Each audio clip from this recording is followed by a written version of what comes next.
What's the tape show of the Bills defense? What stood out to you? Stood out to me first is, I played these guys in 2019, and it's pretty much the same, which tells me it's a veteran defense that's played together for a long time. They know their scheme well. They're very disciplined. They play fast. So definitely got our work cut out for us. It's a good opportunistic defense. They like to create turnovers and those sorts of things. So it'll be a fun one. Carson, congrats on number 2. How was your last couple days, and did you get a lot of work in, or was it mostly hospital? Very busy, long days. Having baby girl number 2, but it was definitely a blessing. But we had a long day there Monday in the hospital, so I definitely got some filming on the iPad a little bit. I had to get ready for these guys, but not a ton of sleep in the last 2 days, so we're hoping for a good night's sleep tonight. When you look at Buffalo, it's pretty clear that you guys have Pittman rolling, right, as your number 1 target. How frustrating is it, or how difficult is it to get a number 2 guy that you can consistently go to in the passing game? 1 week it's one guy, the next week's another.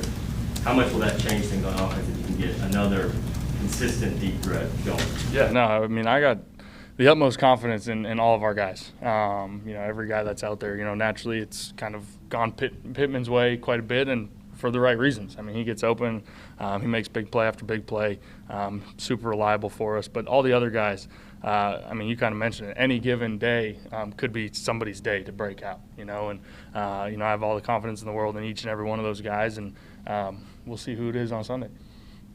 When the game gets into kind of a slog the way it did on Sunday, how do you turn that around? How do you get some momentum? That's a good word. Kind of how it felt.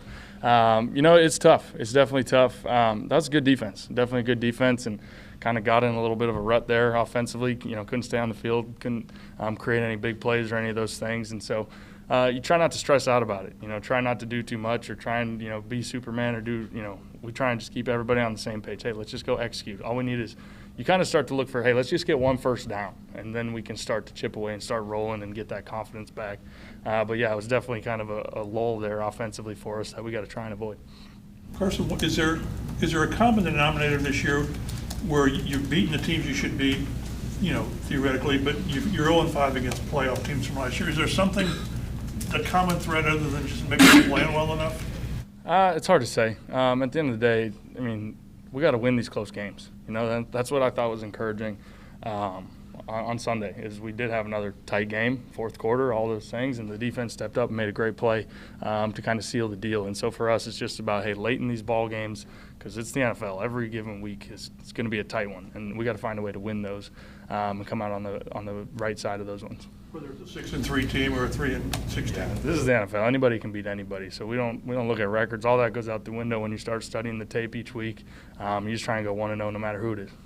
Carson, when you went back and watched Sunday, I don't know, I guess if you did, I know you had a busy 24 hours after the game, but handling Jacksonville's pressure, what do you think were the issues there, and maybe not attacking it like you would like to? Yeah, did go back and watch it still, and it's a good front. It's a good front, a good team. They did some things schematically that I think we didn't, have dialed in on tape. Credit to them for bringing some different looks that we got to, I got to make sure we're in the right protections and those sorts of things. So they definitely did some things that kind of caught us off guard. So we got to be better at that, and I got to be better at that. But that was really the biggest thing, and definitely a good defense that made it hard for us. When it comes to handling those slot blitzes, safeties blitzing, whenever they bring more pressure, they maybe have guys in the block. What's the process been like for you, just as far as kind of seeing that and understanding that? And does that just take time in a new offense? Yeah, there's always a process with that sort of stuff. Do you have a built-in answer within the play call?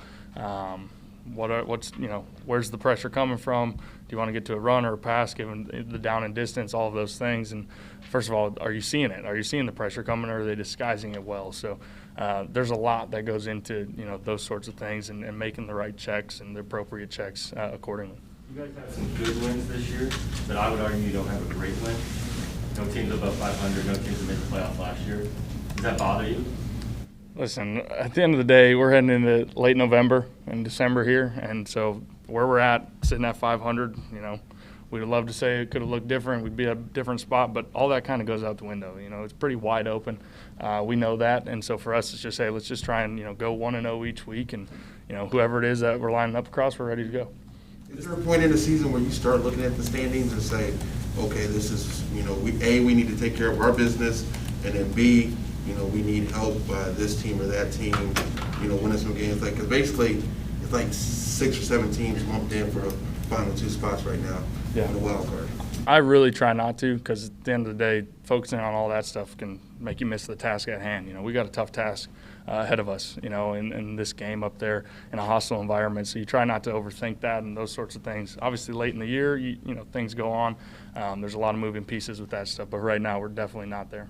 When you go against a team like Buffalo that leads the league in interceptions, does that change anything for how you think during the play, or?